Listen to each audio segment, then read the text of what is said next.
Workshop karya tulis ilmiah. Apa kabar semuanya? Alhamdulillah, semoga kita selalu dalam lindungan Allah Subhanahu wa taala dan semoga kita semua dalam keadaan sehat walafiat. Amin ya rabbal alamin. Sebelum kita mulai, kita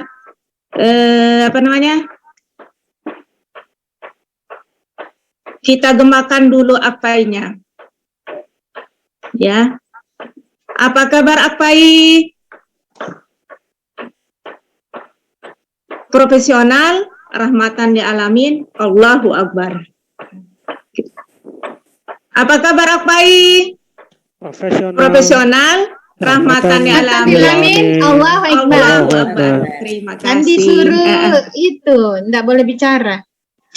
Kan kita mau mulai, enggak apa-apa. Terima kasih, maaf ya. Jadi sebelum kita mulai, bismillahirrahmanirrahim. Yang terhormat Ketua DPW Asosiasi Guru Agama Islam Kalimantan Utara, yang kami hormati Widya Suara Muhammad Ramli SPDI, yang kami hormati Panitia Workshop Karya Tulis Ilmiah, Bapak Ibu peserta workshop karya tulis ilmiah yang dirahmati Allah Subhanahu wa taala. Assalamualaikum warahmatullahi wabarakatuh. Waalaikumsalam warahmatullahi wabarakatuh. Alhamdulillah rabbil alamin wa bihi nasta'inu ala umuri dunya waddin. Wassalatu wassalamu ala sayyidil mursalin Sayyidina wa maulana Muhammadin wa ala alihi wa ashabihi ajma'in. Asyhadu an la ilaha illallah wa asyhadu anna Muhammadan abduhu wa rasuluh. Allahumma sholli ala Sayyidina Muhammad wa ala ali Sayyidina Muhammad. Alhamdulillah, puji syukur tak lupa kita panjatkan kehadirat Allah Subhanahu wa taala, yang mana pada kesempatan ini kita masih diberi nikmat sehat, nikmat iman, nikmat kesempatan, sehingga alhamdulillah kita bisa bertemu di room Zoom meeting majelis ilmu yang pada saat ini walaupun malam hari masih kita bersemangat. Salawat dan taslim tak lupa juga kita haturkan atas junjungan Nabiullah Nabi Muhammad Sallallahu Alaihi Wasallam, karena dengan perjuangan beliaulah kita masih dalam adinul haq, adinul Islam. Bapak Ibu yang dirahmati Allah Subhanahu wa taala, untuk mengefektifkan waktu, saya akan bacakan biografi yang tidak kalah pentingnya Widya Suara kita, ya. Walaupun beliau adalah Widya Suara lokal. Mohon di-mute dulu anunya, Bapak Ibu. Terima kasih. Walaupun Widya Suara kita adalah masih muda dan Widya Suara lokal, tapi tidak kalah ilmunya dengan Widya Suara sebelum-sebelumnya, ya. Baiklah, sebelum saya bacakan biografi beliau, ada pepatah, tak kenal maka tak sayang, ya. Tak sayang maka tak cinta. Apa yang kita cinta? Ilmunya, bukan orangnya, ya. Kalau 107, 110 orang yang cinta beliau, wow. Jadi yang kita cinta adalah ilmunya. Kalau sudah kita cinta ilmunya, insya Allah kita akan sama-sama berkarya. Bagaimana kita bisa menulis, yang bagaimana menulis itu sangat mudah sebenarnya, ya. Cuman kita belum terbiasa, sehingga mudah-mudahan setelah workshop karya tulis ilmiah ini kita biasakan, bisa ala biasa, ya. Baiklah, saya akan bacakan. Beliau adalah nama beliau Muhammad Ramli SPDI. Beliau lahir di Malaysia 7 Februari tahun 1991. Alamat beliau sekarang yaitu di Jalan Aki Balak RT nomor 68 RW 00 di Karanganyar, Kecamatan Tarakan Barat. Orang Tarakan mungkin tahu semua beliaunya, ya. Provinsi Kalimantan Utara. Beliau masih muda, 1991. Mungkin kita-kita ini termasuk saya sudah 40-an, kepala 40-an mau 50-an. Tapi alhamdulillah walaupun kita sudah berumur, kita tetap semangat untuk tetap berkarya, tetap belajar untuk menjadi lebih baik ya. Latar belakang pendidikan beliau yang dari tahun 1998 sampai 2004, SD-nya di SD nomor 127 Takalala, Kabupaten Sinjai. Beliau orang Sinjai ya. SMP-nya di Tiga Buah, Kabupaten Sinjai. SMA-nya di SMAN 2 Sinjai Timur dan kuliahnya di Sekolah Tinggi Agama Islam Muhammadiyah Taim, Kabupaten Sinjai. Pengalaman organisasi luar biasa, mungkin kalau saya bacakan 13 pengalaman organisasinya beliau ini ya. Karya tulisnya beliau baik berupa novel, cerpen, puisi, artikel, dan non-fiksi itu sungguh luar biasa. Anak semuda ini bisa berkarya dan mudah-mudahan nanti akan memberikan bibit-bibit baru lagi ke kita semua ya. Karya tulisnya, novelnya sudah 7, luar biasa. Ya, cerpennya 17, puisinya 19, artikelnya 13, buku non fiksinya 14. Luar biasa. Mudah-mudahan kita bisa ikuti bapaknya ya, video suara kita biar mudah ya. Kalau ilmunya banyak tetap kita gali ilmunya sebanyak-banyaknya ya Bapak Ibu.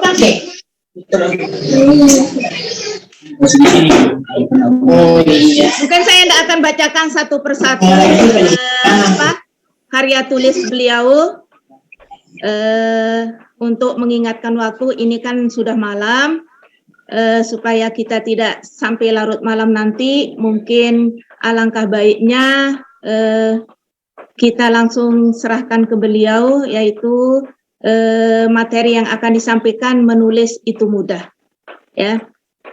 Dari karya-karya yang kita lihat mulai dari novel ya, ini yang diterbitkan internasional, ada yang dari Brunei, luar biasa ya. Mungkin saya bacakan 1, 2, 3 aja ya.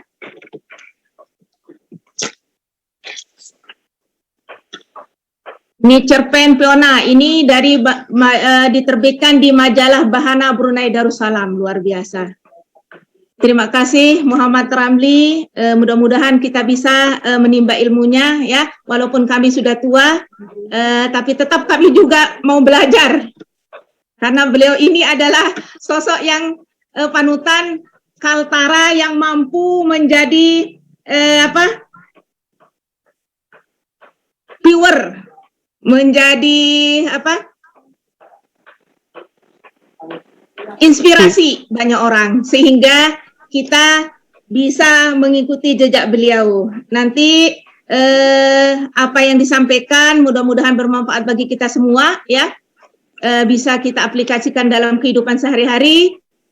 Mudah-mudahan kita bisa mengikuti dengan baik ya. Prestasinya pernah menjadi finalis Duta Baca Kalimantan Utara, luar biasa. Pernah menjadi pemenang puisi nasional kategori terbaik 2021, berarti baru-baru. Selamat. Juara 3 menulis puisi tingkat nasional tahun 2020. Juara 1 penghargaan acara sastra tingkat provinsi Kalimantan Utara 2019. Luar biasa. Mahasiswa terbaik pertama tahun 2010. Juara 2 menulis kisah inspiratif tingkat nasional tahun 2016. Juara 3 menulis harapan untuk negeri tingkat nasional tahun 2018. Juara 3 lomba pidato pelajar se-Kabupaten Sinjai 2006. Juara 1 lomba ceramah pelajar se-Kabupaten Sinjai tahun 2007. Juara 1 lomba pidato pelajar se-Kabupaten Sinjai tahun 2008. Juara 3 debat pelajar se-Kabupaten Sinjai tahun 2006. Juara 1 melukis tingkat pelajar se-Kabupaten Sinjai tahun 2007. juara 1 cerdas cermas pelajar tahun 2008. Alhamdulillah luar biasa. Mudah-mudahan apa yang disampaikan nanti bisa bermanfaat untuk kita semua. Untuk mengisi waktu, kami dengan hormat kami serahkan ke Bapak Muhammad Ramli SPDI untuk mempresentasekan materi tentang menulis itu mudah. Kepada beliau waktu dan tempat disilahkan. Baik, terima kasih Ibu Nursia, sudah dipersilakan. Bapak Ibu sekalian, Assalamualaikum warahmatullahi wabarakatuh. Waalaikumsalam warahmatullahi wabarakatuh. Alhamdulillah, hamdan katsiran thayyiban mubarakan fi kama yuhibbu rabbuna wa yarda. Asyhadu an la ilaha illallah wa asyhadu anna Muhammadan abduhu wa rasuluhu la nabiyya ba'da amma ba'd. Terima kasih sekali, bersyukur karena pada malam hari ini diberikan kesempatan untuk bisa berdiskusi dan bisa sharing bersama Bapak Ibu guru PAI sekaltara, baik dari SD, SMP maupun dari SMA dan madrasah sederajat.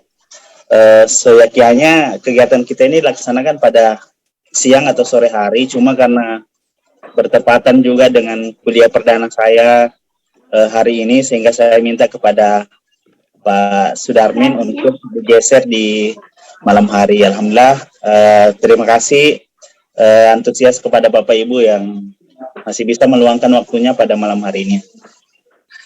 Baik, Bapak Ibu sekalian, kita akan berdiskusi tentang menulis itu mudah, dan memang menulis itu memang benar-benar mudah Bapak Ibu sekalian. Karena kenapa saya mengatakan mudah? Karena di forum ini ada beberapa daripada alumni mudamenulis.id yang memang sudah membuktikan. Contohnya misalnya Kak Hasmawati yang dari Nunukan, Masya Allah kemarin tidak sampai 30 hari, tidak sampai sebulan, naskah memoarnya itu 100 lebih halaman itu bisa selesai meskipun tidak sampai sebulan.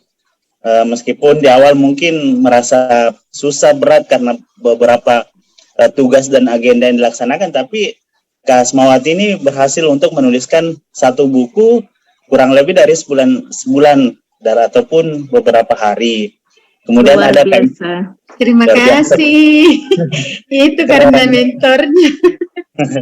Kemudian ada Kak Haspia yang kemarin menuntaskan novelnya yang 150 halaman lebih, dan itu memakan waktu sebulan aja, dan itu menandakan bahwasanya memang menulis itu mudah, tinggal kita mencari atau menemukan metode mudahnya itu seperti apa. Kemudian ada Kak Istiqomah juga yang dari Bulungan tuh kurang lebih sebulan kemarin itu menuntaskan juga buku tulisan solonya dalam satu dalam satu buku. Nah, Bapak Ibu sekalian, makanya kita semua ini sebenarnya bisa menjadi seorang penulis. Kayaknya Bapak Ibu sekalian, mulai malam hari ini kita menghilangkan mindset ataupun paradigma kita bahwasanya menulis itu susah, menulis itu berat, apa dan sebagainya. Karena banyak beberapa teman kita, Bapak Ibu guru yang sudah membuktikan bahwasanya menulis itu mudah, dan menulis itu sebenarnya sangat gampang. Bahkan dalam 1 bulan pun kita bisa menerbitkan satu buku, bukan hanya sebatas buku antologi tetapi buku solo. Nah, itu makanya pada malam hari ini itu yang akan kita bahas. Baik, operator mungkin next seleksi slide.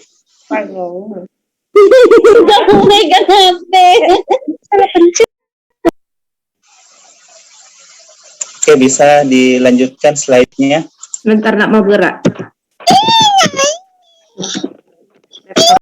Sudah bermasalah.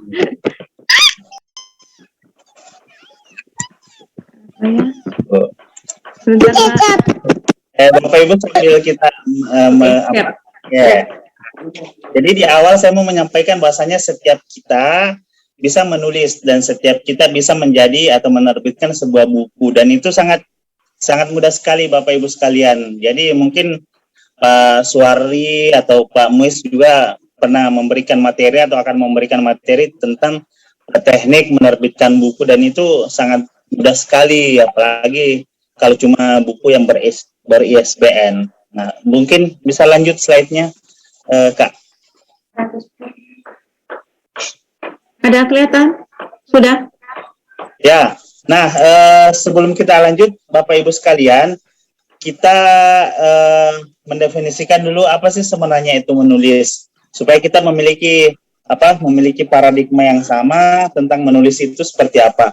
Bapak Ibu sekalian, menulis itu sebenarnya hanyalah rangkaian aktivitas penggabungan dari huruf menjadi sebuah kata, kemudian dari kata menjadi sebuah kalimat, kemudian dari kalimat itu menjadi sebuah paragraf, kemudian dari paragraf itu menjadi sebuah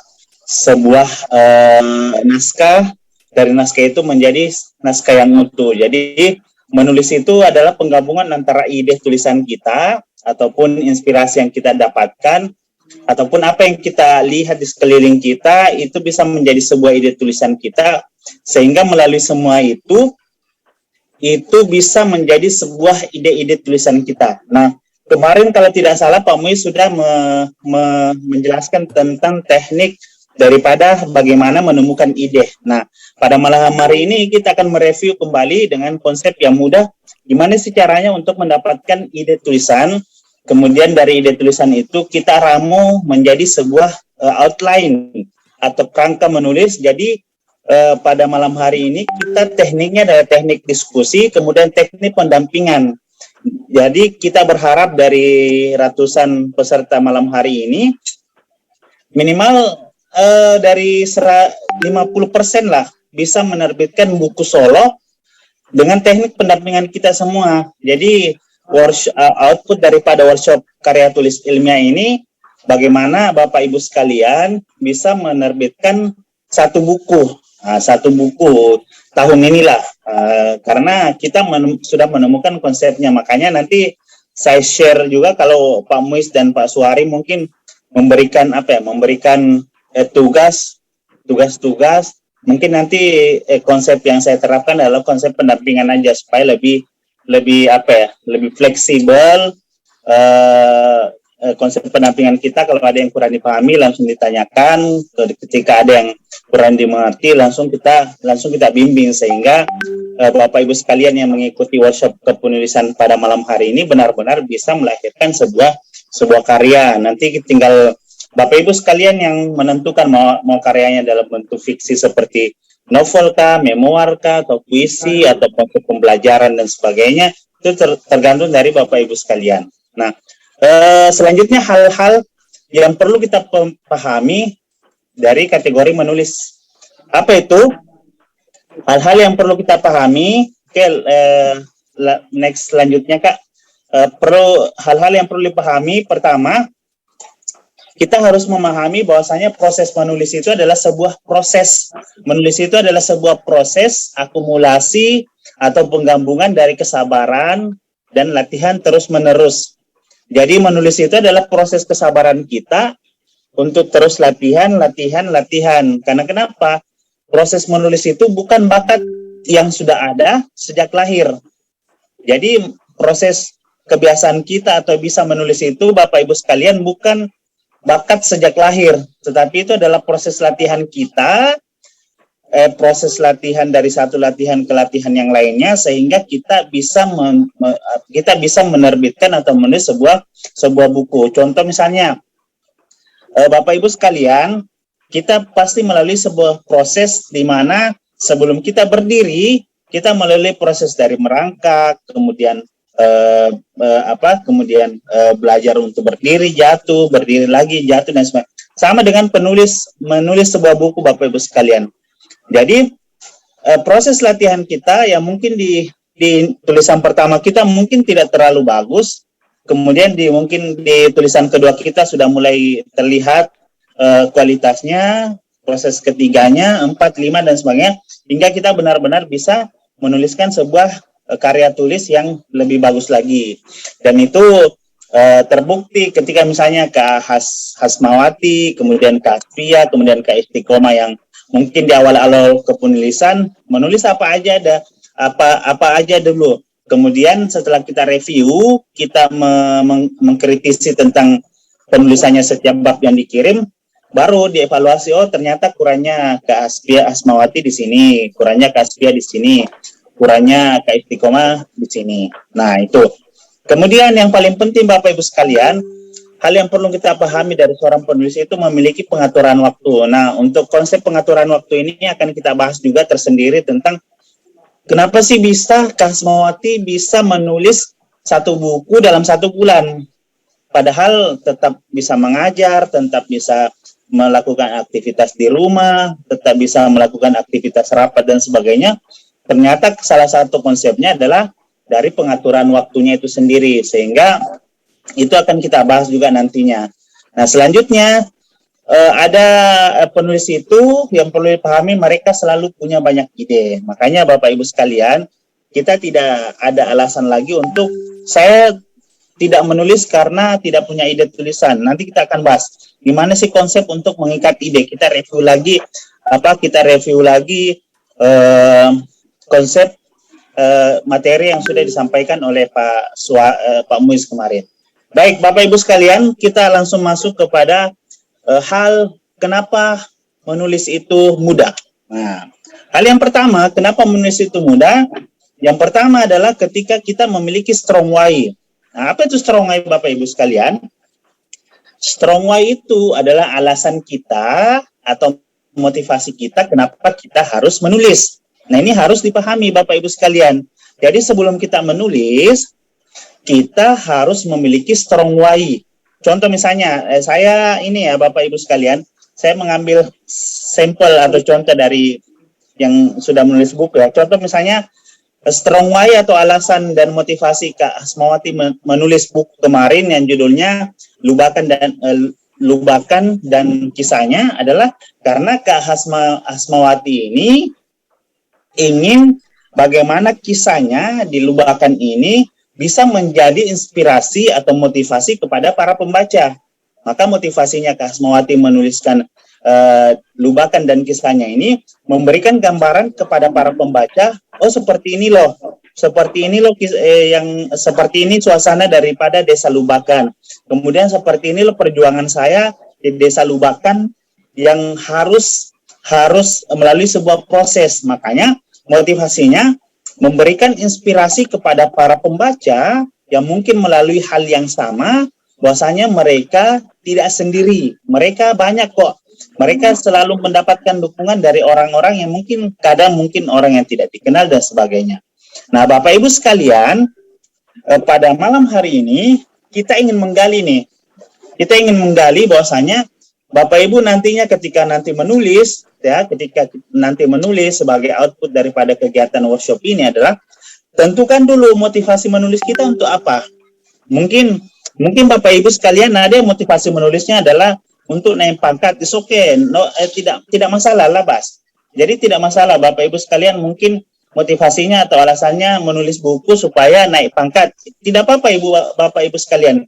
Kalau itu jadi sebuah alasan kita untuk kita terpacu, untuk kita termotivasi, tidak apa-apa. Kita berharap dengan alasan untuk naik pangkat itu, kita menuntaskan satu buku, nanti akan lahir buku-buku selanjutnya, yang mana motivasi kita adalah gimana para pembaca ini terinspirasi atau termotivasi. Nah, contoh misalnya kemarin, saya membimbing salah satu guru SLB yang ada di Kota Tarakan, niatnya menulis itu karena ingin naik pangkat. Jadi ingin mengumpulkan angka kredit, alhamdulillah sekarang sudah naik pangkat. Nah, dia mengambil bagian karya inovatif. Nah, tidak apa-apa Bapak Ibu sekalian, ketika strong why kita atau proses menulis kita mungkin alasannya untuk naik pangkat, tidak apa-apa. Itu mungkin bisa di awal. Nanti untuk selanjutnya, ketika kita sudah naik pangkat, kita ingin menuliskan buku lagi dengan tujuan ingin memberikan manfaat, ingin menginspirasi, atau ingin memberikan motivasi kepada para pembaca kita. Contohnya kan misalnya Kak Hasbia juga menulis kemarin novel judulnya itu Bidadari 3 Warna. Nah, Bidadari 3 Warna ini motivasi Kak Hasbia ini bagaimana menceritakan kisah yang dialami Kak Hasbia bersama teman-temannya ini memberikan pelajaran kepada para pembaca bahwasanya terkadang hidup ini kita harus mengambil sebuah keputusan yang mana keputusan tersebut harus kita berani menanggung konsekuensinya. Makanya sangat bagus sekali. Jadi kisahnya tadi, buku dari yang ditulis Kak Hasmawati tadi, Lubakan dan Kisahnya, ini cocok sekali untuk Bapak Ibu sekalian yang mungkin bisa yang ada di perbatasan sana, ini bisa menggali meningkatkan, memacu lagi inspirasi dan motivasinya untuk tetap bersemangat menjadi seorang tenaga pengajar. Itu dialami oleh Kak Hasmawati, tetapi tetap survive, tetap bisa bertahan. Nah, mungkin nanti kalau bukunya Kak Haspia juga terbit, nah ini bisa jadi referensi kita dalam menulis atau referensi dalam kehidupan kita. Nah, selanjutnya apa Bapak Ibu sekalian? Kita lanjut kepada teknik mengikat ide. Nah, meskipun mungkin sudah disampaikan ya, meskipun kemarin mungkin sudah disampaikan kepada oleh Pak Muiz, tidak apa-apa kita angkat lagi, tapi dengan konsep yang mudah. Ibu mungkin bisa dilanjutkan slide-nya. Nah, mengikat ide perlu kita pahami Bapak Ibu sekalian. Ide itu adalah inspirasi dari empati kita. Jadi, ide itu adalah didapatkan dari kepekaan kita terhadap sesuatu. Jadi, hari ini Bapak Ibu sekalian yang ingin menulis, kita tidak lagi hanya bersikap simpati, tapi kita harus menaikkan level kita menjadi seseorang yang empati. Nah, apa bedanya? Bapak Ibu sekalian, ketika kita bersimpati, berarti kita hanya ikut merasakan hal atau ikut merasakan kondisi yang dirasakan oleh orang lain. Tetapi kita tidak melahirkan sebuah solusi atau kita tidak memberikan jalan keluar. Tetapi ketika kita berempati, kita ikut merasakan apa yang dirasakan orang lain, kemudian kita memberikan sebuah jalan keluar atau solusi. Berarti kita peka terhadap orang lain. Nah, ide itu Bapak Ibu sekalian, itu pertama bisa muncul dengan apa yang kita lihat. Nah, apa yang kita lihat mungkin hari ini Bapak Ibu kondisi pembelajaran kita yang mungkin learning loss, mungkin yang kita lihat dari segi pembelajaran kita yang mungkin kurang efektif karena berbagai faktor, itu bisa menjadi sebuah inspirasi kita dalam menulis. Kita melihat mungkin ternyata selama ini banyak siswa-siswa kita yang serba kekurangan dan mereka harus berjuang untuk mengikuti proses pembelajaran secara daring. Sehingga itu bisa menjadi sebuah ide tulisan kita terhadap apa yang kita lihat dengan kondisi tersebut. Kemudian apa nih yang kita dengarkan? Dan mungkin keluhan-keluhan dari orang tua, kemudian keluhan dari sesama tenaga pengajar, atau keluhan-keluhan di tetangga kita, itu bisa menjadi sebuah inspirasi atau ide dalam tulisan kita. Jadi kita harus menjadikan telinga kita peka, mendengar sebanyak-banyaknya supaya apa yang kita dengarkan itu bisa menjadi sebuah sumber tulisan. Nah, sumber tulisan kita. Jadi apalagi dengan kondisi pandemi yang hari ini Bapak Ibu, kita masih di PPKM level 4. Apa yang kita dengarkan mungkin kondisi ekonomi dari tetangga kita yang carut marut, kemudian kondisi pekerjaan di tetangga kita yang mungkin banyak yang di PHK atau banyak yang gulung tikar dan sebagainya, itu bisa menjadi sebuah inspirasi tulisan kita. Apalagi kita sebagai seorang guru. Nah, kita bisa melahirkan sebuah inspirasi tulisan dari curhatan-curhatan orang tua yang mungkin terkendala dengan kondisi tersebut, sehingga proses pembelajaran anak-anak mereka tidak seefektif ketika berada di ruang kelas. Nah, itu. Kemudian apa yang kita pikirkan hari ini? Kita mungkin berpikir gimana nih supaya learning loss ini tidak terjadi di antara siswa-siswa kita, atau gimana kita berpikir bagaimana konsep literasi ini bisa menjadi hal yang meningkat di sekolah-sekolah kita. Nah, itu bisa menjadi sumber tulisan kita. Itu bisa menjadi ide tulisan kita melahirkan misalnya buku panduan meningkatkan konsep literasi di sekolah. Ataupun misalnya tips untuk meningkatkan minat literasi para siswa. Nah, itu bisa menjadi sebuah ide tulisan kita tentang apa yang kita pikirkan, sama dengan apa yang kita rasakan hari ini, apa yang menjadi kegelisahan kita, keresahan kita sebagai tenaga pengajar, itu bisa menjadi sebuah inspirasi atau ide dalam menulis. Nah, jadi kemudian apa sih yang kita butuhkan, kemudian apa yang kita kuasai atau apa yang kita tekuni hari ini, itu bisa menjadi sebuah inspirasi kita dalam menulis.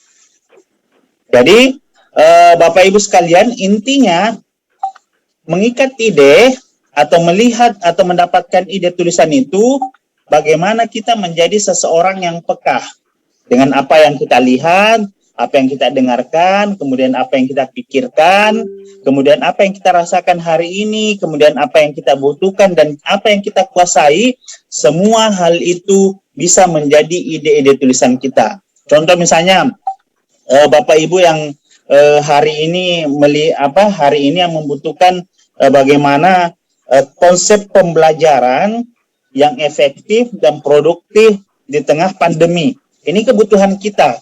Bagaimana proses penyampaian pembelajaran itu tersampaikan kepada para siswa, itu yang kita butuhkan. Tetapi kita tidak mendapatkan sebuah buku yang membahas tentang itu. Makanya kita mendapatkan ide, gimana nih kalau saya selaku stakeholder atau selaku pelaku menulis buku tentang bagaimana proses pembelajaran tersampaikan secara efektif kepada siswa. Berarti kita misalnya melahirkan sebuah buku tulisan tips mengajar efektif. Nah, itu. Jadi Bapak Ibu sekalian, silakan dalam konsep ide ini menjadi Bapak Ibu guru yang peka terhadap sekeliling kita. Maka semua hal itu bisa menjadi sebuah ide tulisan kita. Nah, oke, kita lanjut di selanjutnya yang paling penting. Nah, yang paling penting Bapak Ibu sekalian, kerangka tulisan. Nah, kerangka tulisan ini sketsa dasar ataupun kompas perjalanan kepenulisan kita Bapak Ibu sekalian. Nah, konsepnya seperti ini. Bapak Ibu sekalian mungkin ada yang pernah membangun rumah atau melihat pembangunan gedung dan sebagainya.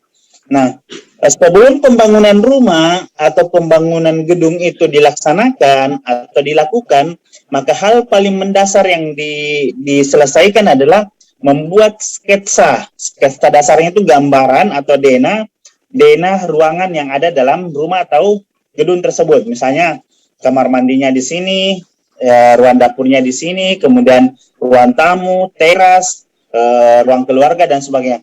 Ketika sketsanya atau denahnya sudah selesai, maka tukang itu bisa menggarap atau mengerjakan dari mana saja.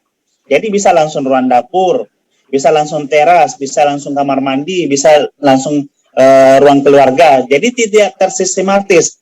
Nah, kerangka penulisan atau kerangka tulisan atau outline itu digunakan atau itu diselesaikan supaya memudahkan kita dalam penggarapan tulisan. Jadi misalnya nih, ketika kita ingin menulis Bapak Ibu sekalian, hal pertama ketika kita sudah mendapatkan ide, hal pertama yang harus kita selesaikan adalah membuat kerangka tulisan atau membuat outline. Dan saya selalu menyampaikan kepada Bapak Ibu guru sekalian, kepada teman-teman peserta yang mengikuti kegiatan Muda Menulis.id, jangan pernah memulai menulis atau jangan pernah memulai penggarapan tulisan sebelum kerangka tulisan atau outline rampung. Kenapa Bapak Ibu sekalian? Karena ketika kita memulai penggarapan tulisan atau memulai menulis tetapi outline kita belum selesai, maka di tengah jalan kita akan bingung sendiri. Kita mau lanjutkan seperti apa nih? Mungkin bab 1, bab 2 kita lancar. Tetapi bab 3, bab 4, bab 5 sampai bab seterusnya kita akan pusing sendiri. Kita mau melanjutkan seperti apa? Maka hal yang harus kita lakukan adalah menyelesaikan kerangka tulisan atau menyelesaikan outline kita dulu. Maka hal yang pertama yang perlu kita lakukan ketika kita membuat outline atau kerangka tulisan, pertama adalah menentukan tema atau judul kita. Nah, ide pokok, misalnya kita ingin membahas tentang temanya tentang pendidikan. Nah, berarti kita harus mencari referensi tentang pendidikan, atau kita ingin membahas tentang tema sosial, maka referensi kita adalah referensi tentang sosial, begitupun budaya, apa dan sebagainya. Oke, lanjut Kak. Nah, Bapak Ibu sekalian, yang pertama, penggarapan outline atau kerangka tulisan ini, teknik pemilihan judul. Jadi Bapak Ibu sekalian, dalam proses penggarapan tulisan, pertama hal yang ketika kita sudah mendapatkan ide tulisan, mari kita membuat sebuah judul. Nah, kenapa Bapak Ibu sekalian? Satu hal yang perlu kita pahami, judul adalah sebuah daya tarik para pembaca untuk membeli atau membaca karya kita. Maka teknik pemilihan judul ini ada banyak sekali. Contoh misalnya, kita mengambil judul kebutuhan para pembaca. Nah, kebutuhan para pembaca misalnya apa? Itu bisa kita riset di apa? Kalau misalnya target pasar kita adalah guru-guru, maka kita lihat ini guru-guru sebenarnya butuh apa? Buku bacaan seperti apa? Kemudian misalnya kalau target pasar kita adalah siswa kita, maka kita harus meriset kira-kira nih para siswa butuh buku yang seperti apa. Makanya ketika kita sudah mengetahui kebutuhan mereka, kita mengambil sebuah judul yang sesuai dengan kebutuhan para pembaca atau target pasar kita. Kemudian kita bisa mengambil judul dengan sebuah pertanyaan. Contoh misalnya kalau kebutuhan pembaca itu, contoh misalnya judulnya adalah tips menjadi guru produktif, atau buku panduan menjadi guru, buku panduan proses pembelajaran efektif, atau misalnya materi 5 tadi sore. Oke, saya lanjut ya Bapak Ibu sekalian. Atau selanjutnya teknik pemilihan judul adalah sebuah pertanyaan. Nah, teknik sebuah pertanyaan ini misalnya, apakah orang-orang miskin dilarang sekolah? Atau apakah apakah orang-orang miskin dilarang sakit? Nah, ini bisa menjadi sebuah ide tulisan kita. Jadi teknik pemilihan judul pertama tadi adalah kebutuhan para pembaca, kemudian adalah sebuah pertanyaan. Nah, sebuah pertanyaan. Contoh misalnya beberapa buku yang sebuah pertanyaan itu, ya Allah pantaskah aku masuk surga? Kemudian ya Allah siapakah jodohku? Nah, itu teknik pengambilan judul dia sesuai dengan sebuah pertanyaan. Kemudian misalnya teknik pemilihan judul diawali dengan angka. Nah, diawali dengan angka misalnya 3 langkah menjadi guru produktif. Nah, atau 3 langkah menulis buku. Nah, itu bisa menjadi sebuah teknik dalam pemilihan judul dengan menggunakan angka. Atau misalnya kontroversial. Nah, kontroversial ini adalah sesuatu pengambilan judul yang kontradiktif. Nah, kontradiktif. Nah, itu. Jadi salah satu contoh buku yang kontroversial, ada buku yang bestseller judulnya itu Ternyata Adam Dilahirkan.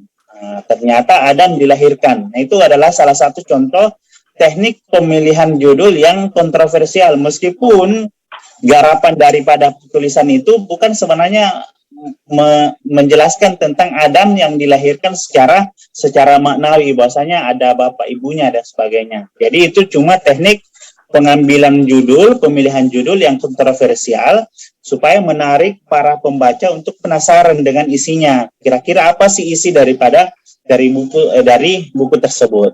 Nah, itu. Atau misalnya nama tokoh. Nah, nama tokoh ini lebih spesifik, misalnya kalau penulisan dalam kategori cerpen atau fiksi gitu, kategori novel dan sebagainya. Kemudian keindahan diksi itu bisa pada memoir, fiksi dan sebagainya. Contohnya kan kalau Habibur Rahman, keindahan diksi itu ketika cinta bertasbih, ayat-ayat cinta dan sebagainya. Kemudian nama tokoh juga dalam buku Andrea Hirata yang berjudul Guru Aini. Nah, mungkin nanti ada ada nanti mungkin lahir sebuah buku Guru Hasmawati atau Guru Haspia atau Guru Istiqomah. Itu bisa menjadi sebuah ide tulisan kita, bagaimana mungkin kita mengangkat tulisan tentang proses perjuangan yang dialami oleh Kak Hasmawati yang mengajar di daerah perbatasan. Nah, kayak gitu. Kemudian out of the box. Nah, itu. Oke, kita lanjut slide selanjutnya, Kak. Nah, slide selanjutnya itu adalah tentang tujuan dan pesan tulisan. Nah, Bapak Ibu sekalian, perlu kami sampaikan bahwasanya kenapa penting sekali tentang tujuan dan pesan daripada tulisan kita. Kenapa? Karena kita berharap Bapak Ibu sekalian, tulisan-tulisan kita ini adalah tulisan yang memberikan amal jariah untuk kita meskipun kita telah tiada. Jadi sehingga dari proses penulisan ini, penulisan buku kita ingin benar-benar menjadikan sesuatu yang bermanfaat. Kalaupun misalnya tidak terlalu bagus, minimal kita memberikan sebuah manfaat dengan buku kita dan bukan memberikan sebuah mudarat bagi para pembaca. Nah, sehingga ketika kita menulis buku, kita harus benar-benar memahami tentang tujuan dan pesan yang ingin disampaikan melalui tulisan kita. Nah, misalnya mungkin tujuannya supaya memberikan motivasi, kemudian memberikan bermanfaatan kepada orang lain, kemudian memberikan inspirasi, mengajak para pembaca mungkin untuk senantiasa berubah menjadi lebih baik. Nah, ini. Jadi Bapak Ibu sekalian, mari kita membuat sebuah tulisan yang kita sendiri memahami tujuan dan pesan yang ingin disampaikan. Karena kenapa? Kita kan ingin mengambil bagian dengan menulis buku ini, mengambil bagian daripada hadis Rasulullah SAW yang menyampaikan kepada kita, setiap kita yang sudah meninggal maka akan terputus amalannya kecuali 3 hal. Nah, yang 3 hal itu adalah sedekah jariah, kemudian anak soleh yang mendoakan kedua orang tuanya, kemudian ilmu yang bermanfaat. Nah, dengan melalui menulis ini kita ingin mengambil 2 bagian. Apa itu 2 bagian? Yang pertama adalah kita ingin mengambil ilmu yang bermanfaat dengan tulisan-tulisan kita memberikan manfaat ilmu kepada para pembaca kita. Kemudian yang kedua adalah sedekah jariah. Jadi meskipun kita sudah meninggal, orang membaca tulisan kita, kemudian mereka termotivasi mendapatkan manfaat dengan tulisan-tulisan kita, maka kita mendapatkan sedekah jariah. Maka itu Bapak Ibu sekalian, perlu kita memahami tujuan dan pesan daripada tulisan kita. Bukan hanya sebatas menulis saja, tetapi kita memahami tujuan dan pesan tulisan kita. Nah, itu. Oke, selanjutnya adalah bagaimana kita membuat deskripsi tulisan. Nah, Bapak Ibu sekalian, membuat deskripsi tulisan ini belum. Ada ini dulu.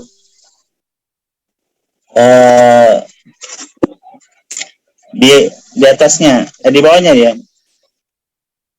Deskripsi tulisan. Deskripsi tulisan. Balik ya. Oke, kita ke deskripsi tulisan dulu. Nah, deskripsi tulisan ini Bapak Ibu sekalian memberikan narasi singkat tentang tulisan yang akan kita buat. Nah, deskripsi singkat itu menarasikan tentang konsep penulisan buku kita. Contoh misalnya, kalau tips gitu menjadi guru produktif, kita menarasikan sebuah buku yang memberikan formula dan memberikan langkah-langkah kepada para pembaca, khususnya pada guru untuk menjadi guru-guru yang produktif, baik dari proses pembelajaran di kelas maupun proses pembelajaran di luar kelas. Itu dimaksud dengan deskripsi tulisan. Nah, deskripsi tulisan itu memberikan narasi singkat kepada tulisan kita, atau inti atau poin terpenting daripada tulisan kita. Nah, Bapak Ibu sekalian, itu harus dibuat. Nah, itu harus kita buat dalam proses penulisan buku. Nah, itu. Oke, selanjutnya Kak, nih. Tuh, sebelum coba naik ke atas. Oke, bawa. Ya, bawahnya lagi. Nah, ini Bapak Ibu sekalian. Yang paling penting, ya, yang paling penting dari membuat rincian materi, outline atau kerangka tulisan adalah membuat rincian materi. Nah, membuat rincian materi ini ada beberapa hal. Ada beberapa hal. Yang pertama adalah membuat teknik bab per bab. Nah, bab per bab itu mungkin saya perlihatkan ya Bapak Ibu sekalian. Bab per bab itu contoh misalnya seperti ini. Mudah-mudahan terlihat ya Bapak Ibu.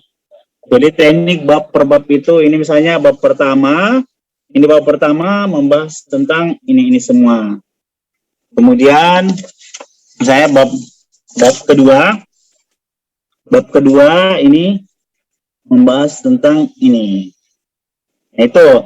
Kemudian teknik poin. Ini salah satu teknik teknik bab per bab. Mudah-mudahan terlihat. Ini jadi ada bab 1, kemudian bab 1 menjelaskan tentang subbab apa, kemudian bab 2-nya menjelaskan tentang subbab apa.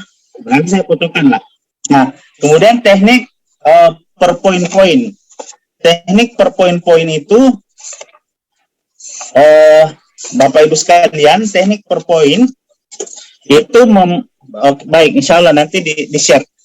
Teknik per poin-poin itu adalah teknik di mana kita membuat kerangka tulisan atau rincian tulisan itu menuliskan poin-poin terpenting yang akan kita bahas dari tulisan tersebut. Jadi hampir sama dengan teknik bab per bab. Nah, contohnya misalnya seperti ini. Nah, kalau teknik ini, teknik poin-poin. Nah, ini teknik poin-poin dari sebuah tulisan. Jadi ini teknik poin-poinnya semua yang akan kita bahas. Poin pertama tentang apa, poin kedua tentang apa. Jadi sederhananya teknik poin per poin itu hampir seperti dengan daftar isi. Nah, hampir seperti dengan daftar isi. Itu teknik poin per poin. Nah, kalau misalnya teknik mind mapping, Bapak Ibu sekalian, teknik mind mapping seperti ini. Nah, mudah-mudahan terlihat. Nah, teknik mind mapping itu seperti ini. Jadi, kita menuliskan judulnya di tengah, kemudian poin-poinnya, poin-poin 1 apa dan sebagainya. Jadi, kayak mind mapping seperti itu. Hampir sama lah dengan poin-poin.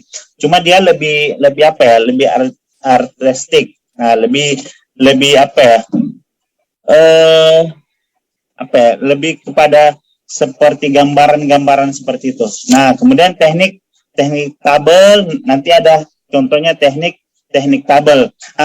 Kenapa saya memberikan contoh teknik tabel? Karena ini adalah teknik yang paling mudah dalam pembuatan outline. Nah, ini yang paling sering sukses ketika kita membuat teknik tabel. Makanya Bapak Ibu sekalian, teknik per bab per bab, poin-poin, teknik mind mapping, kemudian teknik narasi, ini hanya sebatas pengetahuan saja, tetapi nanti Bapak Ibu sekalian ketika menuliskan sebuah buku, pilih teknik tabel untuk pembuatan kerangka tulisan. Gimana contohnya? Di slide selanjutnya. Nah, silakan Kak. Slide selanjutnya.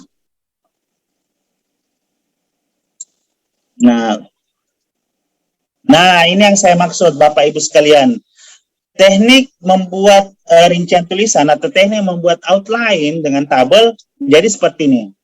Jadi misalnya kita sudah membuat judul, Itu subjudul itu boleh tidak, boleh boleh ya, boleh tidak. Jadi teknik subjudul itu digunakan untuk lebih menegaskan.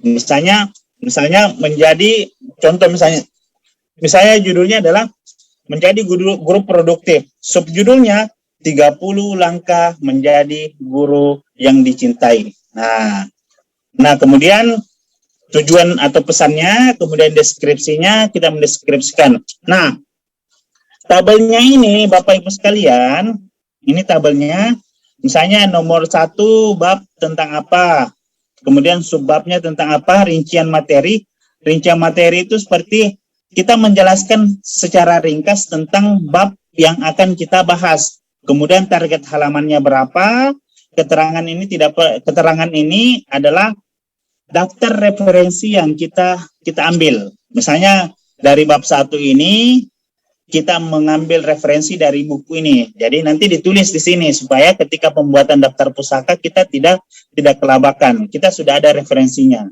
Nah, Bapak Ibu sekalian, jadi teknik tabel itu seperti ini. Misalnya bab 1 subbabnya tentang apa? Misalnya bab 1 pengertian guru. Nah, subbabnya adalah bab 1 misalnya guru. Subbabnya adalah pengertian guru, ya, karakteristik guru yang dicintai atau karakteristik guru produktif, atau kemudian kemudian teknik menjadi guru produktif. Nah, itu untuk subbabnya. Kalau misalnya tidak ingin menggunakan subbab, boleh juga, tinggal kita kita langsung menuju pada bab. Jadi ini teknik bab dan subbab, ini pilihan Bapak Ibu sekalian. Bisa menggunakan bab, bisa menggunakan subbab. Kemudian rincian materinya adalah memberikan sedikit penjelasan tentang bab yang akan kita bahas.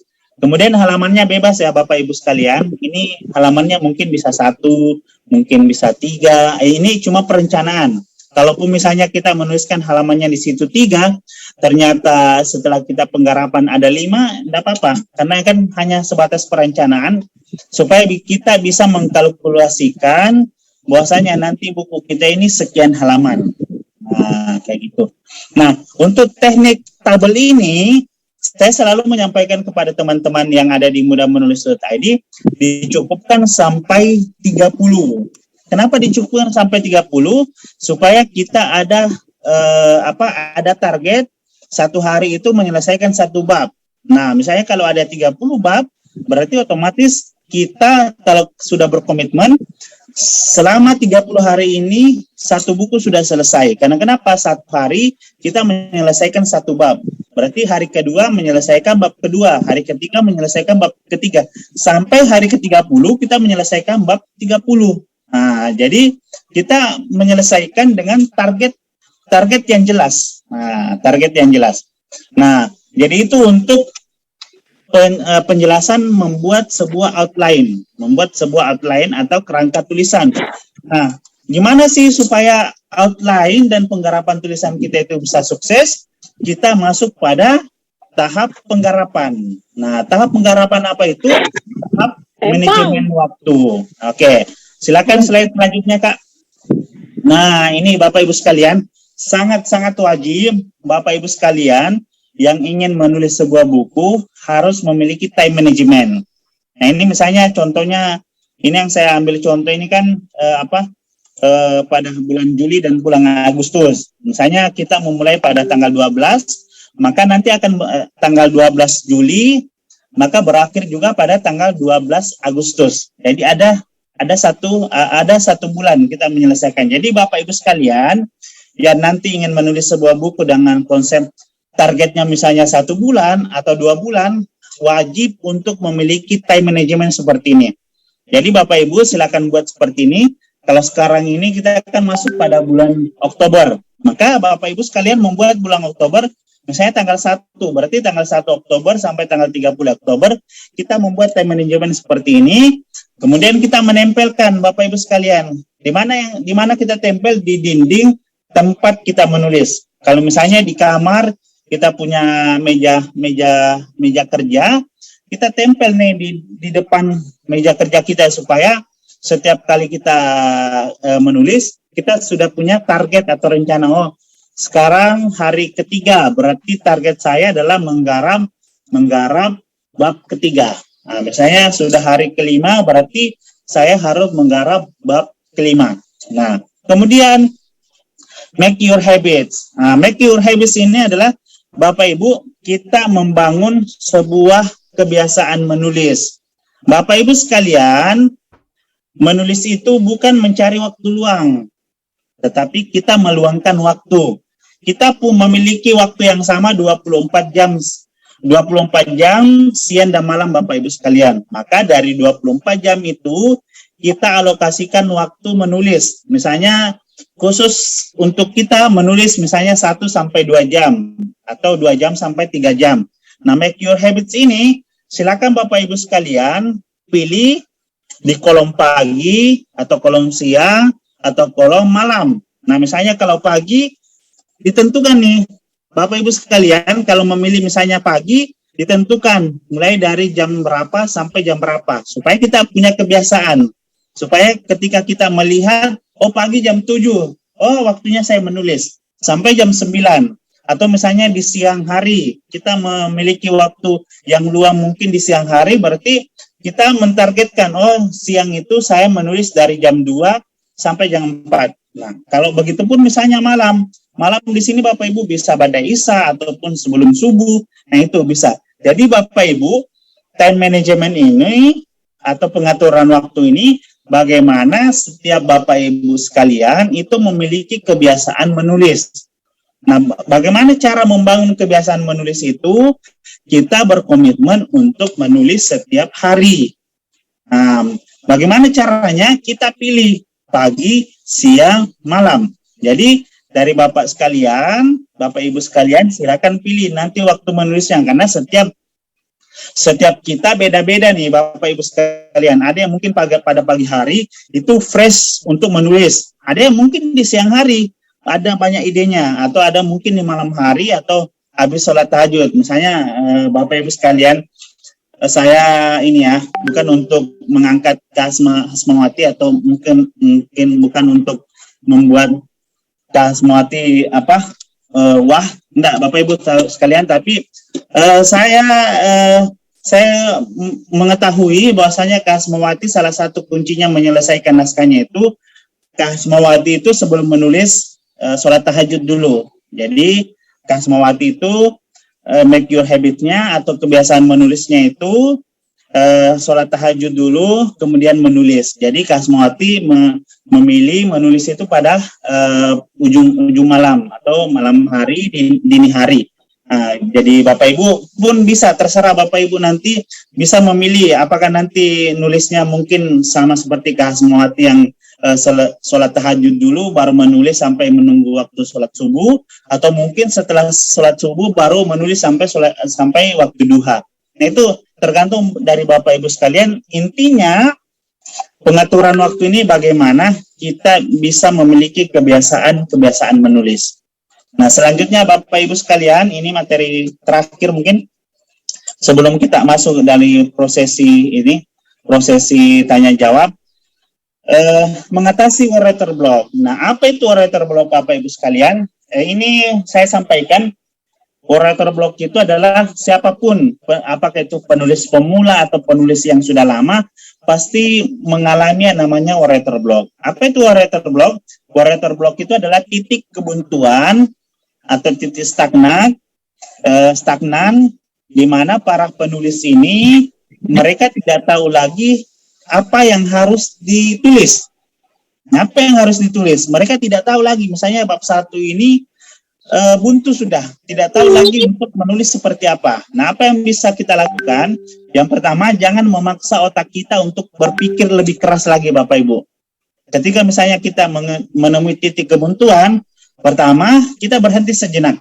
Jadi jangan dipaksa misalnya pokoknya ini harus selesai, bagaimanapun harus selesai. Jangan dipaksa Bapak Ibu.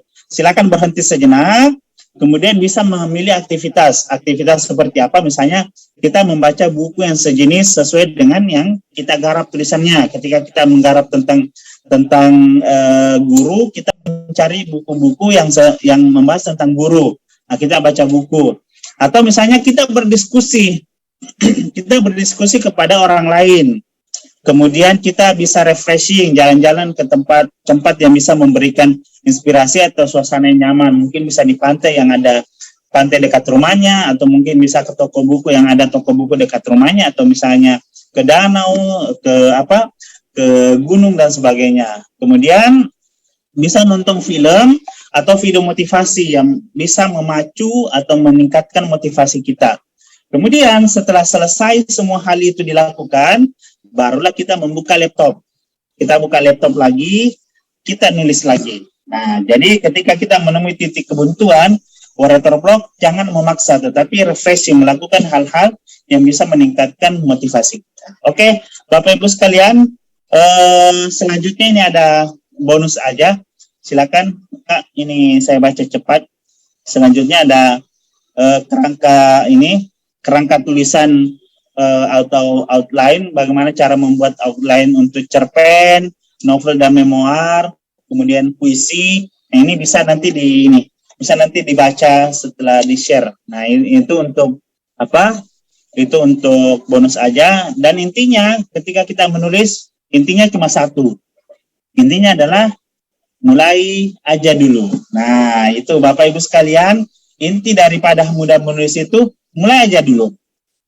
Sebelum kita masuk pada tahap diskusi atau tahap tanya jawab, satu hal yang ingin saya sampaikan Bapak Ibu, dan ini mungkin bisa menjadi menjadi penyakit mungkin bagi para penulis pemula juga, bahwasanya ketika kita menulis, jangan memposisikan diri kita sebagai editor, tapi posisikanlah diri kita sebagai seorang penulis.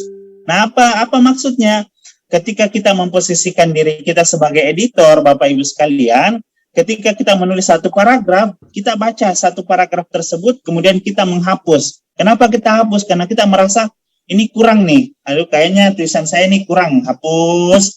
Kemudian kita nulis lagi paragraf, kemudian kita baca ulang, kemudian kita menganggap kayaknya ini kurang menarik ini. Kita hapus lagi, akhirnya sampai seperti itu Bapak Ibu. Sehingga tidak selesai tulisan kita. Nah, yang harus kita lakukan, bagaimana kita memposisikan diri kita sebagai seorang penulis. Seorang penulis adalah bagaimana mereka fokus untuk menulis, kemudian menyelesaikan tulisan-tulisan mereka. Jadi, Bapak Ibu sekalian, fokus aja dulu menyelesaikan tulisan, entah itu bagus atau kurang bagus, entah itu banyak tiponya atau banyak kesalahan dalam kaidah menulis. Intinya menulis aja hingga tulisan kita rampung Bapak Ibu sekalian. Nah, setelah selesai rampung atau selesai penggarapan dari halaman pertama hingga halaman terakhir, maka hal yang selanjutnya kita lakukan, melakukan teknik pengendapan. Teknik pengendapan itu adalah kita membiarkan naskah tulisan kita yang sudah rampung itu didiamkan selama 3 hari. Setelah itu 3 hari itu jangan kita sentuh apa-apa, jangan kita bahas tentang tulisan kita. Setelah berlalu 3 hari, baru kita masuk pada tahap self-editing. Nah, tahap ini adalah tahap kita menjadi seorang editor. Jadi, kita baca ulang lagi. Nah, kita baca ulang tulisan kita yang sudah selesai. Nah, kita baca, oh kayaknya ini terlalu berlebihan. Kita hapus, kita ganti. Kemudian kita baca, oh kayaknya ini kurang. Saya harus tambahkan di sini. Kayaknya di sini typo, ada kesalahan penulisan. Nah, kita kembali menambahkan atau memperbaiki. Nah, maka itu yang dimaksud dengan tahap self-editing, memperbaiki tulisan secara keseluruhan. Jadi kita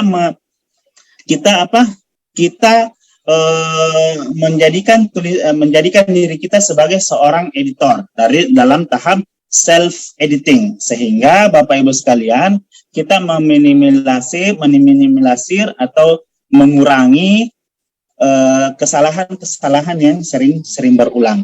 Nah, itu mungkin Bapak Ibu yang mungkin satu kampung dengan Kak Asmawati di Nunukan atau satu teman kerja dengan Kak Astia dan Kak Istiqomah, nanti bisa sharing-sharing. Nanti bisa berdiskusi dengan Bapak Ibu sekalian bagaimana teknik atau kreativitas Ibu Haspia, Ibu Hasmawati dan Ibu Istiqomah ini menyelesaikan tulisan mereka dan sangat-sangat minim kesalahan baik dari tipu ataupun penulisan-penulisan yang berulang. Jadi begitu Bapak Ibu sekalian, terima kasih. Saya kembalikan kepada moderator. Silakan Bapak Ibu sekalian jika ada yang mau dipertanyakan kita diskusi bersama. Terima kasih. Silakan Ibu Nursia, saya kembalikan kepada Ibu.